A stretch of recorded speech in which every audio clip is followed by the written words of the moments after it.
پھر جویریہ کا لکھا کہ ایک جنگ سور دے نکاح آئیاں میمونہ آئیاں میمونہ یہ کئی بھیناں جہاں کئی سرداراں دے گھر جی حضرت حمزہ دے جی اس تو سارے آپ دے سانڈو لگتے جی تو میمونہ رضی اللہ تعالیٰ کا بھی عجیب قصہ کہ نبی علیہ السلام نے نکاح کیتا اور مکیوں باہر ایک مقام ہے سرف اتنے رسول اللہ صلی اللہ علیہ وسلم نے یہاں نال پھر ایک خیمہ سی کی گیا اس خیمے چ رسول اللہ علیہ آپس اکٹھ ہویا تو بعد نبی علیہ السلام تو جب مدت بعد انہوں کی وفات ہوئی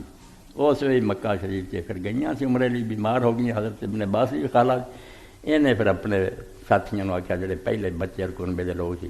تے مکے چ میں رانا تے ہو سکتا میری ہجرت جی انہوں نقصان پہنچ جائے میں جی شہر اللہ کی خاطر چھڈتا سی میں اتنے مرنا نہیں چاہتی حالانکہ مکہ کڈی والا شہر مینوں اتوں تسی کڈو باہر نکل کے مار دن میری ہجرت خراب نہ ہو چار پائی پہ انہوں چک لیا اور این اس جگہ تے پہنچے جتنے یہاں کا نبی علیہ السلام کا نا اکٹھ ہوا اسے سرف پہنچے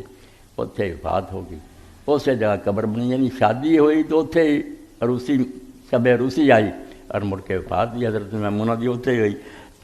حضرت ابن عباس آدھے کہ اس ایک آدمی نے اپنی چادر وہ بھی پانجا سی یزید انہیں تھلے چادر وچھاتی جی ہوا کئی لوگ مسلے وچھاؤندے حضرت ابن عباس سے چک کے پرا مار یعنی اینا کام ہی نہ ہوتا بھی نواں کام کیوں کر جڑے کپڑے کفن دے رہن دو ہوں کوئی مسلے وچھاؤندا کوئی جان نماز لے اگے تو اگے کام خراب کری جاندے